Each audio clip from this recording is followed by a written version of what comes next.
नमस्कार प्रिय छात्रों, आर के क्लासेस खरगोपुर के इस शानदार शिक्षण प्लेटफॉर्म पर आपका हार्दिक स्वागत है। आप लोग थंबनेल को देखकर बहुत ही सही वीडियो पर आए हैं। सबसे पहले आप वीडियो को एक लाइक कर दीजिए और वीडियो को कम से कम अपने 10 दोस्तों को शेयर कर दीजिए, क्योंकि ये वीडियो बहुत ही इन्फॉर्मेटिव होने वाला है। इसके बाद हम बिना समय गंवाए हुए वीडियो की शुरुआत करते हैं।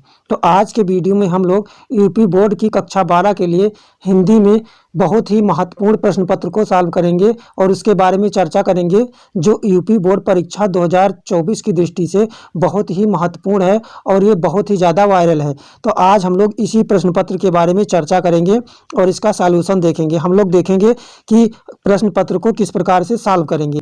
तो सबसे पहले हम देखते हैं कि जब हमें प्रश्न पत्र मिलेगा तो उसमें लिखा रहेगा नाम। तो यहाँ पर नाम लिखा रहेगा, नाम लिखना होगा, यहाँ अनुक्रमांक। उसके बाद में यहाँ दिया गया है 2024 सामान्य हिंदी। समय आपके लिए दिया जाता है 3 घंटे 15 मिनट। 3 घंटे आपको प्रश्न पत्र लिखने के लिए और 15 मिनट आपको प्रश्न को पढ़ने के लिए। तो ये सब सामान्य निर्देश होते हैं, तो आप लोग इसको पढ़ लीजिएगा। और दिया गया है कि इस प्रश्न पत्र में 2 खंड हैं। इसमें बता रहा है कि इस प्रश्न पत्र में 2 खंड हैं, दोनों खंडों के सभी प्रश्नों के उत्तर देना अनिवार्य है। इस प्रकार से हमें दोनों खंडों को करना है। तो हमारा सबसे पहला प्रश्न आ जाता है, प्रश्न 1 नंबर के का में दिया गया है कि बाल कृष्ण भट्ट द्वारा संपादित पत्रिका है। इसमें दिया गया है बाल कृष्ण भट्ट द्वारा संपादित पत्रिका है। तो इसमें विकल्प दिया गया है आनंद कादम्बिनी, हिंदी प्रदीप, ब्राह्मण और दिनमान। तो इसमें से एक विकल्प केवल सही है, तो इसका विकल्प हिंदी प्रदीप यानी दूसरा वाला विकल्प सही है। तो हम लोग इसी पर टिक करेंगे, हिंदी प्रदीप है, यानी बाल कृष्ण भट्ट द्वारा संपादित पत्रिका हिंदी प्रदीप है। इसके बाद हम लोग आ जाते हैं 1 के खा में। प्रश्न 1 के खा में लिखा गया है डॉक्टर नागेंद्र की रचना है। तो हमें बताना है कि डॉक्टर नागेंद्र की रचना कौन सी है। तो इसमें दिया गया है साहित्य लोचन, दूसरे नंबर पर है साहित्य सहचर, तीसरे नंबर पर है त्रिवेणी और चौथे नंबर पर है आलोचक की आस्था। तो हमें बताना है कि डॉक्टर नागेंद्र की रचना कौन सी है इसमें। तो डॉक्टर नागेंद्र की रचना है आलोचक की आस्था। खा में विकल्प नंबर 4 सही है। इसके बाद हम लोग आ जाते हैं प्रश्न संख्या 1 के गा में। गा में दिया गया है कायाकल्प सोजे वतन किस विधा की रचना है। तो सबसे पहला ऑप्शन है उपन्यास, दूसरा है निबंध, तीसरा है कहानी और चौथा है आलोचना। तो हमें बताना है कि इसमें कौन सा विकल्प सही है। तो कायाकल्प सोजे वतन, ये गा नंबर वाला ये कहानी है, तो इसमें तीसरे नंबर पर टिक कर देंगे, तो ये हमारा सही हो जाएगा। इसके बाद में हम 1 के घा में आ जाते हैं। 1 के घा में दिया गया है भाग्य और पुरुषार्थ। भाग्य और पुरुषार्थ के लेखक हैं, तो हमें बताना है कि इसके लेखक कौन है। तो इसमें पहला विकल्प दिया गया है जैनेन्द्र कुमार, दूसरा है श्याम सुंदर दास, तीसरा है गुलाब राय और चौथा है विद्यानिवास मिश्र। तो इसमें से पहला वाला विकल्प सही है। भाग्य और पुरुषार्थ के लेखक हैं जैनेन्द्र कुमार। इस प्रकार से हमारा प्रश्न संख्या 1 का घा समाप्त होता है। इसके बाद हम लोग प्रश्न संख्या 1 के अंगा की ओर चलते हैं। तो इसमें दिया गया है अंगा में महावीर प्रसाद द्विवेदी द्वारा संपादित पत्रिका है। तो सबसे पहला विकल्प दिया गया है कवि वचन सुधा, दूसरा है भारत मित्र, तीसरा है उचित वक्ता और चौथा है सरस्वती। तो महावीर प्रसाद द्विवेदी द्वारा संपादित पत्रिका का नाम सरस्वती है, तो इसमें से चौथा विकल्प सही है। इस प्रकार से हमारा प्रश्न संख्या 1 कंप्लीट हो जाता है, पूरा हो जाता है। अब हम लोग प्रश्न संख्या 2 सॉल्व करेंगे। इसके बाद हमारा प्रश्न संख्या 2 आ जाता है। प्रश्न संख्या 2 के का में दिया गया है सतसई का रचना काल है, मतलब सतसई की रचना किस काल में हुई। तो हमें बताना है सतसई की रचना किस काल में हुई। तो इसमें लिखा है विकल्प नंबर 1 में आदिकाल, भक्तिकाल, रीतिकाल, आधुनिक काल। तो सतसई की रचना रीतिकाल में हुई है, तो इसका विकल्प नंबर 3 सही हो जाता है। आप लोग साथ साथ में याद करते रहिए। इसके बाद हमारा प्रश्न संख्या 2 का खा आ जाता है राम की शक्ति पूजा के रचयिता कौन है। तो सबसे पहला विकल्प है सूर्यकांत त्रिपाठी निराला, दूसरा है जयशंकर प्रसाद, तीसरा है महादेवी वर्मा और चौथा है अज्ञेय। तो इसमें से सबसे पहला वाला विकल्प सही है, सूर्यकांत त्रिपाठी निराला। राम की शक्ति पूजा के रचयिता सूर्यकांत त्रिपाठी निराला जी हैं। इसके बाद हमारा दूसरे का गा आ जाता है। दूसरे के गा में दिया गया है कि निम्नलिखित कवियों में कौन छायावादी कवि नहीं है। तो पहले नंबर पर दिया गया है नागार्जुन, दूसरे पर सुमित्रानंद पंत, तीसरे में जयशंकर प्रसाद और चौथे में महादेवी वर्मा। तो तीसरे के गा में हमें बताना है कि कौन से कवि छायावादी नहीं है। तो इसमें से नागार्जुन को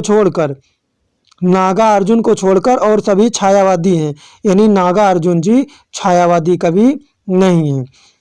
इसके बाद हमारा प्रश्न संख्या 2 का घा आ जाता है। प्रश्न संख्या 2 के घा में दिया गया है, उसमें पूछ रहा है कि निम्न में से रीतकाल के किस कवि ने वीर रस की रचना की है। इसमें कह रहा है कि निम्न में से रीतकाल के किस कवि ने वीर रस की रचना की है। तो पहला विकल्प है घनानंद, दूसरा पद्माकर, तीसरा है बिहारी और चौथा है भूषण।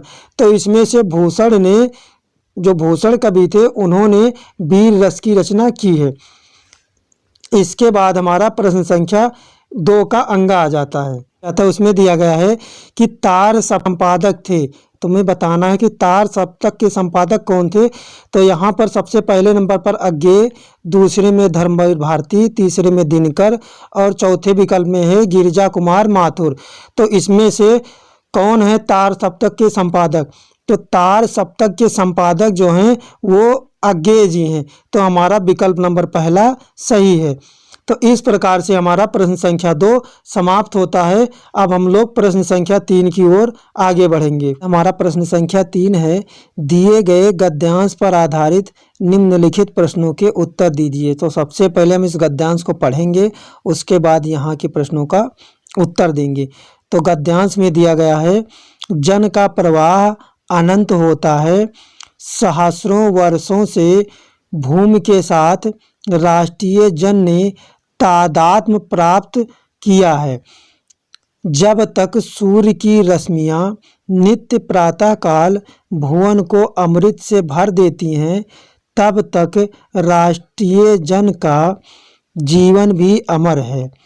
इतिहास के अनेक उतार चढ़ाव पार करने के बाद भी राष्ट्र निवासी जन नई उठती लहरों के आगे बढ़ाने के लिए अजर अमर हैं।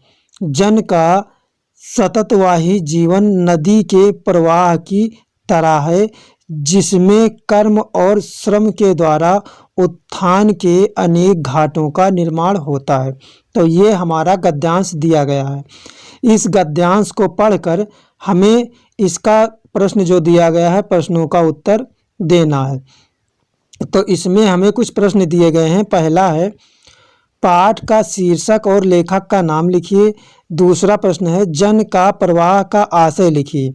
और तीसरा प्रश्न दिया गया है, गा में भूमि के साथ किसने तादात्म्य प्राप्त किया। और घा में है, जन का जीवन किस तरह का है, यानी किस तरह है। और अंगा में दिया है, रेखांकित अंश की व्याख्या कीजिए।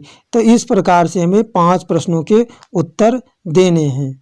हम प्रश्न का सबसे पहले उत्तर देंगे। इसमें पूछा गया है, पाठ का शीर्षक और लेखक का नाम लिखिए। तो ये जो गद्यांश हमें दिया गया है, ये गद्यांश हमारा राष्ट्र का स्वरूप नामक पाठ से लिया गया है और इसके लेखक डॉक्टर वासुदेव शरण अग्रवाल जी हैं। तो अब हम लोग खा वाले का उत्तर देंगे। खा वाले में पूछ रहा है, जन का प्रवाह का आशय लिखिए। हमसे पूछ रहा है कि जन का प्रवाह का आशय लिखिए। तो हम लोग लिखेंगे उत्तर में, जन के प्रवाह का आशय है लोगों का झुकाव। यही हमारा इसका आंसर हो जाता है। इसके बाद गा नंबर में दिया गया है, भूमि के साथ किसने तादात्म्य प्राप्त किया है। तो इसका उत्तर हम इसमें पढ़कर भी दे सकते हैं। इसमें लिखा है, सहस्रों वर्षों से भूमि के साथ राष्ट्रीय जन ने तादात्म्य प्राप्त किया है। तो ये इसका उत्तर हो जाएगा। इसमें पूछ रहा है, भूमि के साथ किसने तादात्म्य प्राप्त किया है, तो मतलब राष्ट्रीय जन ने तादात्म्य प्राप्त किया है। इस प्रकार से हमारा गा वाले का आंसर हो जाएगा। और घा वाले में पूछ रहा है, जन का जीवन किस तरह का है, तो हमें बताना है कि जन का जीवन किस तरह का है। तो जन का जीवन नदी के प्रवाह की तरह है, इसका आंसर हम ये दे देंगे। उसके बाद अंगा में कह रहा है लास्ट वाले में रेखांकित अंश की व्याख्या कीजिए। तो हमारा रेखांकित अंश यहाँ से लेकर के यहाँ तक दिया गया है, तो हम लोग रेखांकित अंश की व्याख्या करेंगे। अनंत होता है, सहस्रों वर्षों से भूमि के साथ राष्ट्रीय जन ने तादात्म्य प्राप्त किया है, यहाँ तक हमारा रेखांकित है। हम इसका व्याख्या इस प्रकार से करेंगे, हम लिखेंगे रेखांकित अंश की व्याख्या की हेडिंग देंगे और लिखेंगे प्रत्येक राष्ट्र का इतिहास निरंतर बदलता रहता है तथा उसमें अनेक उतार चढ़ाव आते रहते हैं, किंतु राष्ट्र के निवासियों की श्रृंखला निरंतर चलती रहती है। मनुष्य पीढ़ी दर पीढ़ी अपने राष्ट्र के साथ जुड़ा रहता है। इसी कारण हजारों वर्षों से मनुष्य ने अपनी भूमि के साथ तादात्म्य स्थापित किया हुआ है तथा विभिन्न दृष्टियों से एक रूपता बनाई है। ये हमारा इसका व्याख्या हो जाता है रेखांकित अंश की। इसके बाद हम आगे बढ़ेंगे। इसमें फिर अथवा करके दिया गया है। अगर आप इस वाले प्रश्न को नहीं कर पाते हैं, इसको नहीं कर पाते हैं, तो आप अथवा वाले को कर सकते हैं। दोनों के लिए समान अंक दिए गए हैं, दोनों में आपको समान अंक दिए जाएंगे। आप इसको करें या इसको करें, दोनों में से एक कर सकते हैं। हमारा अथवा वाला दिया गया है भाषा स्वयं संस्कृत का एक अटूट अंग है। संस्कृत परंपरा से निःसृत होने पर भी परिवर्तनशील और गतिशील है। उसकी गति विज्ञान की प्रगति के साथ जोड़ी जाती है। वैज्ञानिक आविष्कारों के प्रभाव के कारण उद्भूत नई सांस्कृतिक हलचलों को शाब्दिक रूप देने के लिए भाषा के परंपरागत प्रयोग पर्याप्त नहीं है। इसके लिए नए प्रयोगों की, नई भाव योजनाओं को व्यक्त करने के लिए नए शब्दों की खोज की महती आवश्यकता है।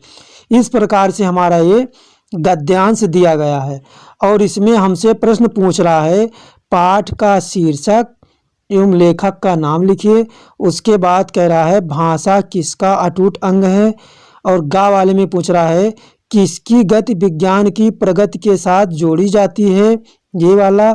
और इसमें घा वाले में है सांस्कृतिक हलचलें किसके लिए पर्याप्त नहीं है, और अंगा वाले में है रेखांकित अंश की व्याख्या कीजिए। तो हमें इन पांचों प्रश्नों का आंसर करना है।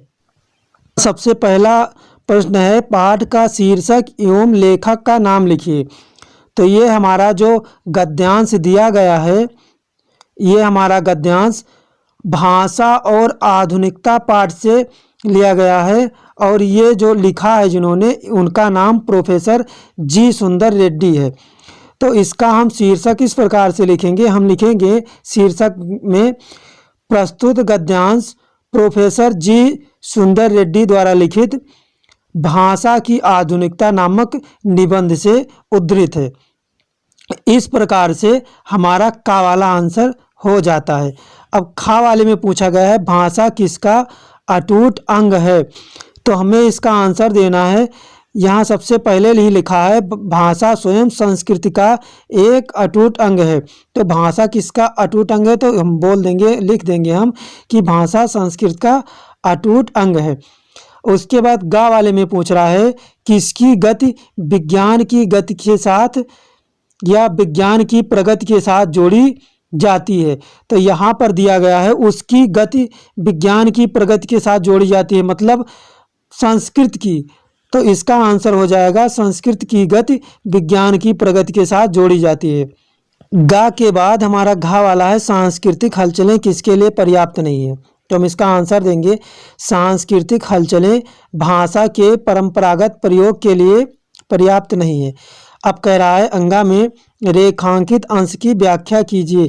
तो हमारे इसमें रेखांकित अंक से यहाँ दिया गया है, इसमें कह रहा है भाषा स्वयं संस्कृत का अटूट अंग है। तो इसका हमें व्याख्या लिखने के लिए आया है, तो हम इसकी व्याख्या लिखेंगे। इसमें हम लिखेंगे रेखांकित अंश की व्याख्या हेडिंग डालकर हम लिखेंगे लेखक का कहना है कि भाषा संस्कृत का अभिन्न अंग है। उसके बाद लिखेंगे क्योंकि संस्कृत की अभिव्यक्ति का माध्यम भाषा ही है। संस्कृत की रचना और विकास परंपराओं द्वारा होता है। परंपराएं परिवर्तनशील होती हैं, इसलिए संस्कृति भी एक जैसी नहीं रहती, वह भी परंपराओं की तरह बदलती रहती है। यहाँ तक हमारा व्याख्या हो जाता है। इसके बाद हम आगे बढ़ेंगे। इस प्रकार से हमारा प्रश्न संख्या 3 समाप्त होता है। अब हम लोग आ जाते हैं प्रश्न संख्या 4 पर। प्रश्न संख्या 4 में दिया गया है, दिए गए पद्यांश पर आधारित प्रश्नों के उत्तर दीजिए। तो हमें ये पद्यांश दिए गए हैं, हम इसको पढ़ेंगे, उसके बाद इसका उत्तर देंगे। ये हमारा 10 अंकों के लिए है और 5 प्रश्न रहेंगे। प्रत्येक प्रश्न के लिए आपको 2-2 मार्क दिए जाएंगे। कुल मिला के 10 नंबर यहाँ पर हो जाएगा।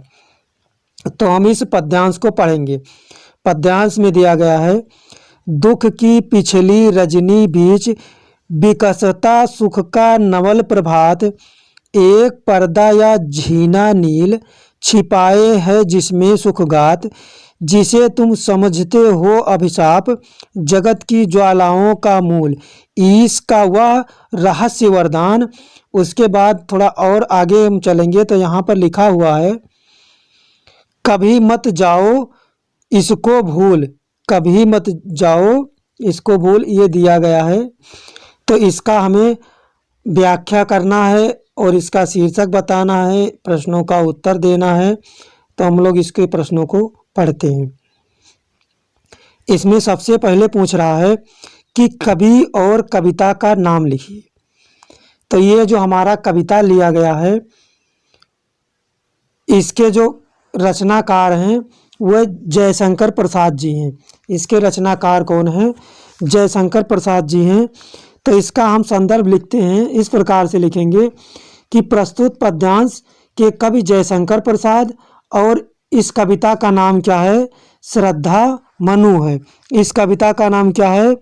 श्रद्धा मनु है। इस प्रकार से हमारा ये पद्यांश है। इसके बाद खा वाले का प्रश्न है। खा वाले में पूछ रहा है कि श्रद्धा किसके हताश मन को प्रेरणा दे रही है। तो इसमें श्रद्धा जो है मनु के हताश मन को प्रेरणा दे रही है। तो इसका हमारा उत्तर इस प्रकार से हो जाएगा। उसके बाद गा में दिया गया है कि रजनी, रजनी किसका प्रतीक है। तो हमें इसमें बताना है कि रजनी किसका प्रतीक है। तो इसका उत्तर इस प्रकार से हो जाएगा कि रजनी को दुख का प्रतीक माना जाता है, मतलब रजनी दुख का प्रतीक है। उसके बाद घा वाले में दिया गया है, सुख का नवल प्रभात कब आता है। तो इसका उत्तर हमें देना है। तो हम लिखेंगे, दुख की पिछली काली रात के बीच ही सुख का नया सवेरा विकसित होता है। इस प्रकार से हमारा ये घा का उत्तर हो जाता है। इसके बाद अंगा में दिया गया है, रेखांकित अंश की व्याख्या कीजिए।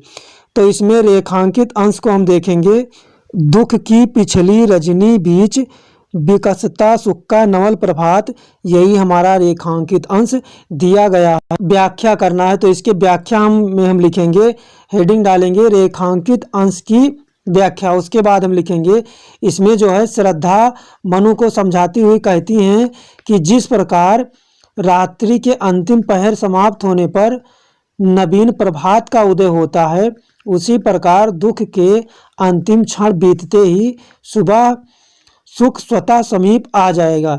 इस प्रकार श्रद्धा ने निराश मनु के मन में आशा का संचार किया है, यही इसका व्याख्या है।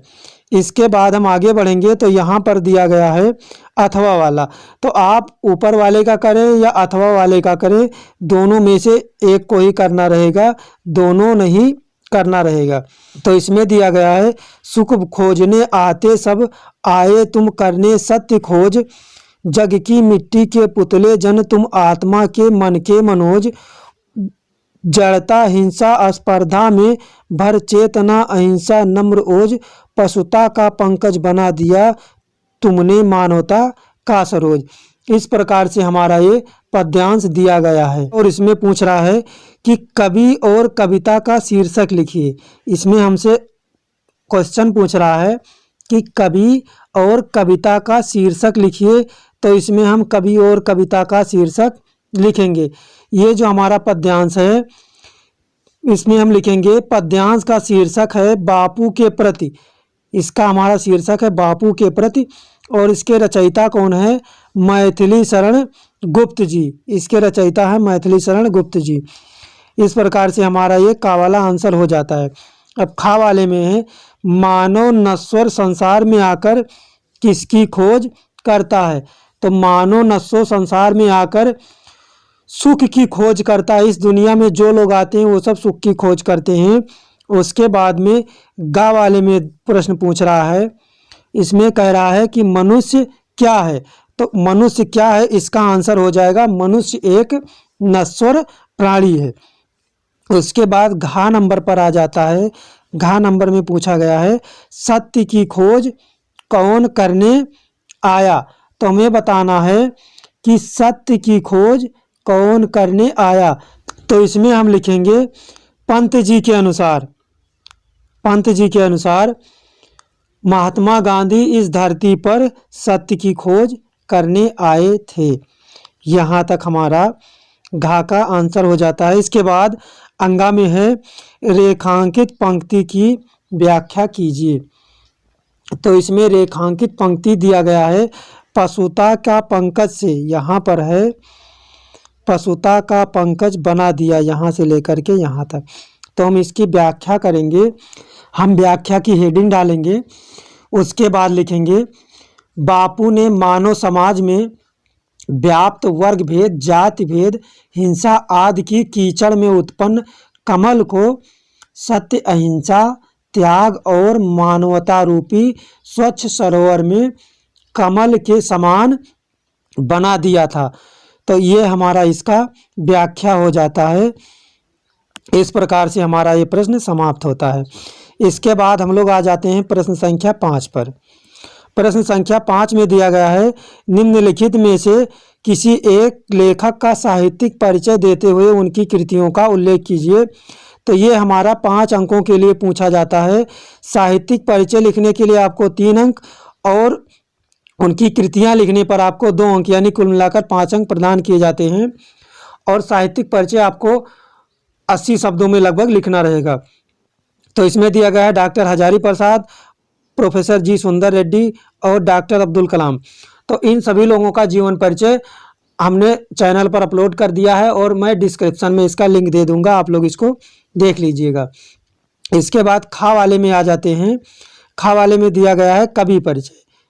इसमें कह रहा है कि निम्नलिखित में से किसी एक कवि का साहित्यिक परिचय देते हुए उनकी प्रमुख कृतियों का नाम लिखिए। तो इसमें दिया गया है मैथिली शरण गुप्त, अयोध्या सिंह उपाध्याय, हरिओद और महादेवी वर्मा। तो इन लोगों का भी जीवन परिचय चैनल पर अपलोड है, हम इसका डिस्क्रिप्शन में लिंक दे देंगे और आप लोग इनको याद कर लीजिएगा। इसके बाद हमारा आ जाता है प्रश्न संख्या 6। प्रश्न संख्या 6 में पंचलाइट अथवा बहादुर कहानी की कथास्तु लिखिए। तो हमें पंचलाइट अथवा बहादुर कहानी की कथास्तु लिखनी है। आप पंचलाइट का लिख सकते हैं या बहादुर का लिख सकते हैं। और फिर भी अथवा करके दिया है कि ध्रुव यात्रा कहानी का उद्देश्य लिखिए। यानी आप 3 में से कोई एक कर सकते हैं और बहुत ही आसान है, आप बड़े आराम से कर सकते हैं। इसके बाद हम लोग आ जाते हैं प्रश्न संख्या 7 पर। 7 में दिया गया है, स्वपठित खंडकाव्य के आधार पर किसी एक खंडकाव्य के एक प्रश्न का उत्तर दीजिए। तो यहाँ पर हम ये कहना चाहेंगे कि अलग अलग जिलों के लिए अलग अलग खंडकाव्य दिए जाते हैं।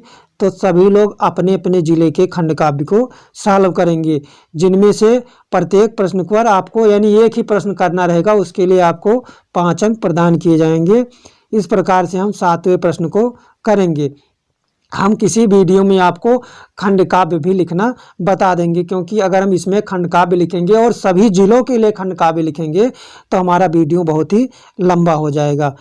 इसके बाद हम आ जाते हैं प्रश्न संख्या 8 पर। प्रश्न संख्या 8 में दिया गया है, दिए गए संस्कृत गद्यांशों में से किसी एक का ससंदर्भ हिंदी में अनुवाद कीजिए। तो हमें इसका हिंदी में अनुवाद करना है। ये का नंबर में दिया गया है। और ये जो हमारा गद्यांश दिया गया है, संस्कृत साहित्यस्य आदिकवि वाल्मीकि महर्षि व्यासः कवि कुलगुरु कालिदासः अन्ये च, ये हमारा जो लिया गया है, ये हमारा पाठ 2 से संस्कृत भाषाया महत्वम से लिया गया है। तो हम इसका संदर्भ इस प्रकार से लिखेंगे। हम लिखेंगे प्रस्तुत अवतरण हमारी पाठ्य पुस्तक संस्कृत दिग्दर्शिका के संस्कृत भाषाया महत्वम नामक पाठ से अवतरित है। तो ये हमारा इसका संदर्भ हो जाता है। संदर्भ के बाद हम व्याख्या की हेडिंग देंगे और इसको पढ़ेंगे, इसके बाद इसका अनुवाद करेंगे। इसमें गद्यांश दिया गया है, संस्कृत साहित्यस्य आदिकवि वाल्मीकि महर्षि व्यासः कवि कुलगुरु कालिदासः अन्ये च भास भार विभुव भूत्यादयो महाकवया स्वकीये ग्रंथरत्ने अद्यापि पाठ का नाम हृदय विराजन्ते। तो इसका हमारा अनुवाद हो जाएगा, संस्कृत साहित्य के आदि कवि, यहाँ पर आदि कवि दिया गया है, मतलब आदि कवि महर्षि वाल्मीकि दिया गया है ये, तो यही हो जाएगा हमारा महर्षि वाल्मीकि, महर्षि व्यास, कवि कुलगुरु कालिदास, यहाँ पर कालिदास दिया गया है, वही हो जाएगा कालिदास। और दूसरे भास भारवी भवभूत आदि महाकवि के ग्रंथ आज भी पाठकों के हृदय में विराजमान हैं। पाठ का नाम हृदय विराजन्ते, मतलब पाठकों के हृदय में विराजमान हैं। इसके बाद इयम अखंडत्वम सांस्कृतिमेकम च संस्कृतनेयो सुरक्षितम शक्यन्ते। तो इसका हम अनुवाद लिखेंगे, यह भाषा हमारे माता के समान आदरणीय और वंदनीय है। तो यहाँ दिया गया है, इयम भाषा अस्माकं मातृ समम सम्माननीय वंदनीय च, मतलब ये भाषा हमारे माता के समान वंदनीय और पूजनीय है।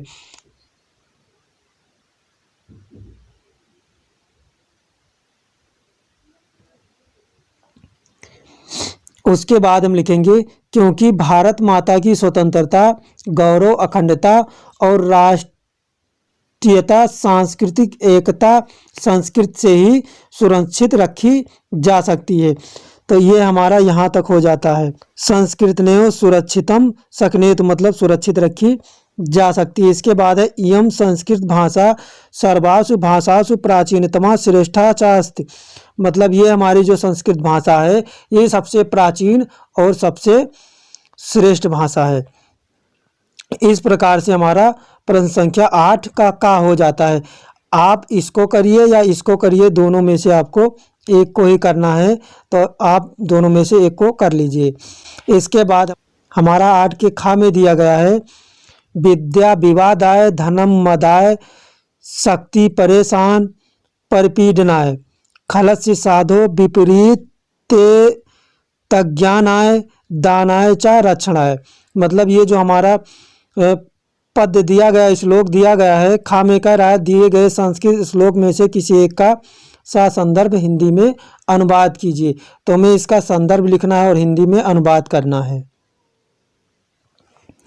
तो सबसे पहले हम इसका संदर्भ लिखेंगे।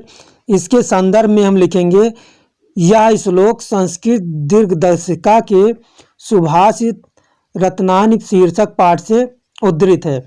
ये हमारा इसका संदर्भ हो जाता है। अब हम इसकी व्याख्या करेंगे। इसके व्याख्या में लिखा है, हमसे पूछा गया है, विद्या विवादाय धनम मदाय शक्ति परेशाय परिपीडनाय, मतलब इसका अनुवाद हो जाएगा, दुष्ट की विद्या विवाद के लिए। विद्या विवाद आए, मतलब विद्या विवाद में किसकी जाती है? दुष्ट की। दुष्ट की विद्या विवाद के लिए, धन मद के लिए और शक्ति दूसरों को पीड़ा पहुंचाने के लिए। शक्ति परेशान परिपीड़ना, मतलब उसकी शक्ति दूसरों को पीड़ा पहुंचाने के लिए इसके विपरीत सज्जन की विद्या ज्ञान के लिए, सज्जन की विद्या ज्ञान के लिए और धन दान के लिए और शक्ति दूसरों की रक्षा के लिए होता है। तो इस प्रकार से हम इसका अनुवाद करेंगे। हमारा प्रश्न संख्या 8 का खा ये हमारा हो जाता है। अब इसमें अथवा करके भी दिया है, तो आप इसको करें या इसको करें, दोनों में से एक को ही करना है। प्रश्न संख्या 8 के बाद हमारा प्रश्न संख्या 9 आ जाता है। निम्नलिखित मुहावरों और लोकोक्तियों का अर्थ लिखकर वाक्य में प्रयोग कीजिए। तो हमें मुहावरा लिखना है और उसका लोकोक्ति का उसमें प्रयोग करना है। तो इसमें 2 का ही करना है। तो आ में दिया गया है आँख का तारा होना, इसका मतलब होता है बहुत अधिक प्यारा होना। इसका वाक्य प्रयोग होगा कि गोपाल अपने माता पिता के आँखों का तारा है। यही हमारा इसका आंसर हो जाएगा। इसके बाद बा नंबर पर आ जाता है नाक में नकेल डालना। तो नाक में नकेल डालने का अर्थ होगा वश में करना। इसका वाक्य प्रयोग हम लिखेंगे। वाक्य प्रयोग में अनेक महिलाएं अपने पतियों के नाक में नकेल डाल देती हैं, इसका वाक्य प्रयोग हो जाएगा। तो इनमें 4 दिए गए थे, 4 में से आपको 2 ही लिखना है। इसके बाद हमारा प्रश्न संख्या 10 आ जाता है।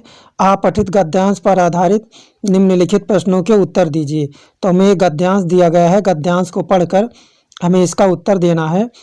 जैसे इसमें पहला प्रश्न पूछा गया है प्रधानमंत्री की कौन सी कोशिश स्वागत योग्य है। तो जब हम इसको गद्यांश को पढ़ेंगे तो हमें इसका उत्तर इसमें मिल जाएगा। ये आपके पाठ्य पुस्तक से नहीं, एक परीक्षा में अलग से पूछा जाता है। तो इसको पढ़ने पर इसका आंसर हमें इसमें मिल जाएगा। तो इसमें कितने प्रश्न पूछेंगे? इसमें 3 पूछे गए हैं। आप इस तीनों का उत्तर दे देंगे।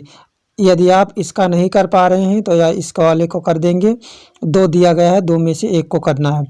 तो ये अपठित गद्यांश है, तो इसका हमें पढ़ के उत्तर दे देना रहेगा।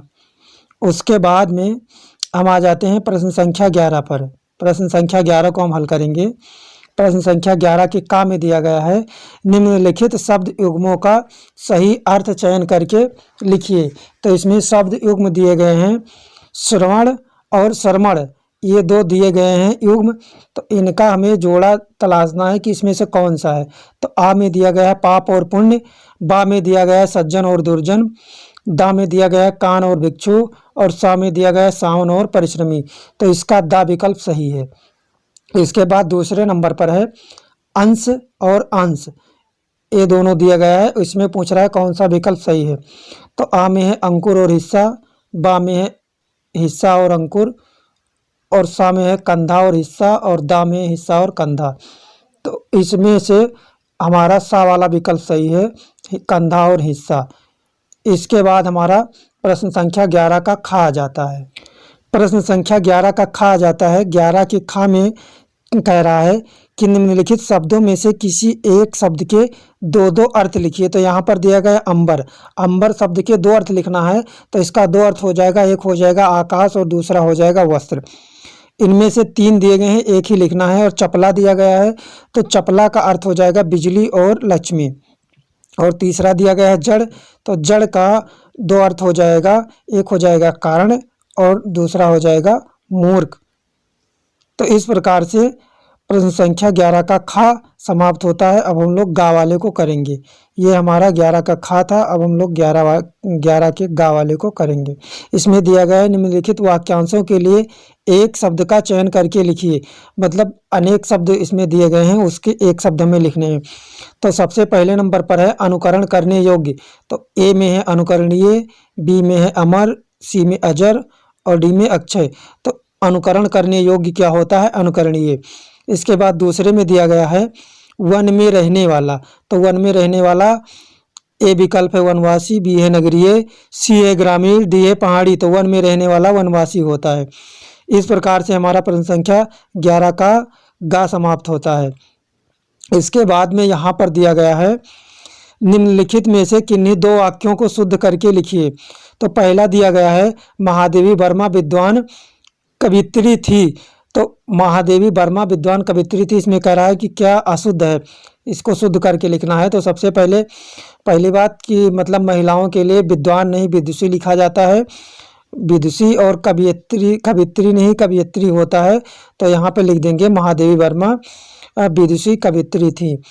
और दूसरे नंबर पर है अध्यापक कक्षा में पढ़ा रही है, तो मतलब ऐसा नहीं होगा, अध्यापक कक्षा में पढ़ा रहे हैं, इस प्रकार से होगा। और तीसरे में दिया गया है तुम मेरे से मत बोलो, इसका सही अर्थ लिखेंगे आप मुझसे मत बोलो। और चौथे में है मैं लड़के को पढ़ाया हूँ, तो इसका मतलब हो जाएगा मैंने लड़के को पढ़ाया है। उसके बाद हमारा प्रश्न संख्या 12 आ जाता है, तो हम लोग प्रश्न संख्या 12 को करेंगे। प्रश्न संख्या 12 के का में दिया गया है वीर रस अथवा शांत रस का लक्षण सहित एक उदाहरण दीजिए। तो इसमें का वाले में एक प्रश्न करना है, मतलब अथवा करके दिया है, तो या आप वीर रस का लिखिए या आप शांत रस का लिखिए।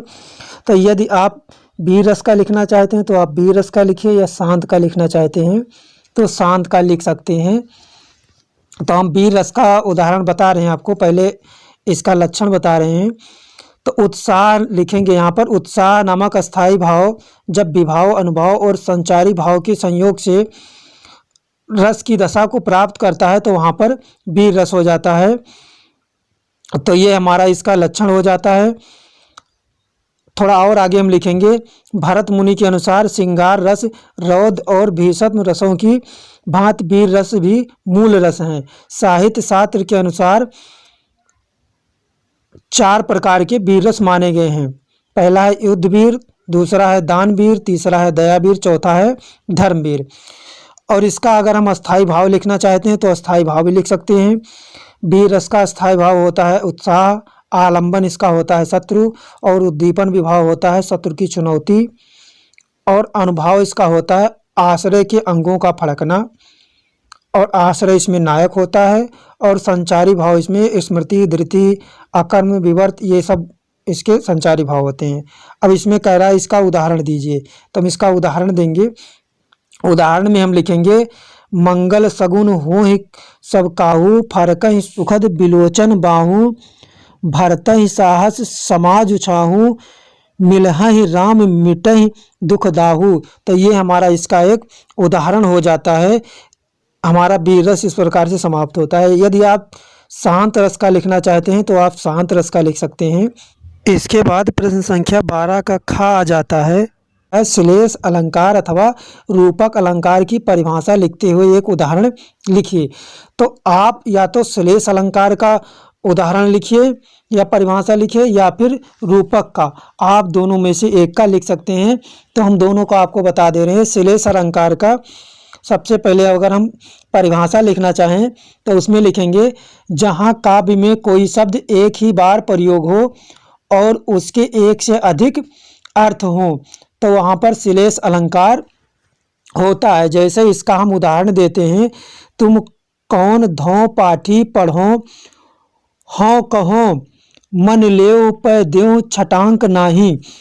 तो इसका हम अर्थ आपको बता दे रहे हैं। इसमें मन और छटांक श्लिष्ट शब्द है, जिसमें मन और छटांक परिमाणवाची शब्द है, किंतु श्लिष्ट अर्थ से तात्पर्य है चित्त और छटांक से तात्पर्य है सौंदर्य दर्शन से। तो इस प्रकार से श्लेष अलंकार हो जाता है। यदि आप श्लेष अलंकार नहीं लिखना चाहते हैं तो आप रूपक अलंकार लिख सकते हैं। तो रूपक अलंकार में हम लिखेंगे जहाँ उपमेय को उपमान के रूप में कहा जाए वहाँ रूपक अलंकार होता है। और इसके उदाहरण में हम लिखेंगे हमारे हरिहारिल की लकड़ी, तो ये हमारा हो जाता है रूपक अलंकार। इस प्रकार से हमारा प्रश्न संख्या 12 का खा समाप्त होता है। अब हम 12 का गा करेंगे। 12 के गा में कह रहा है दोहा छंद अथवा कुंडलिया छंद का लक्षण और एक उदाहरण लिखिए। तो हम दोहा छंद या कुंडलिया छंद दोनों में से एक का उदाहरण लिखना है और लक्षण लिखना है।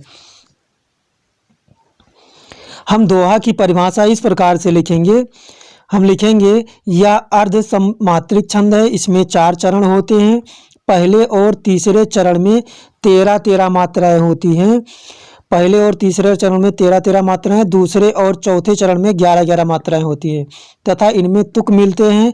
विषम चरणों के आदि में जगड़ नहीं होना चाहिए तथा सम चरणों के अंत में लघु और गुरु होना चाहिए। इस प्रकार से इसका परिभाषा होता है।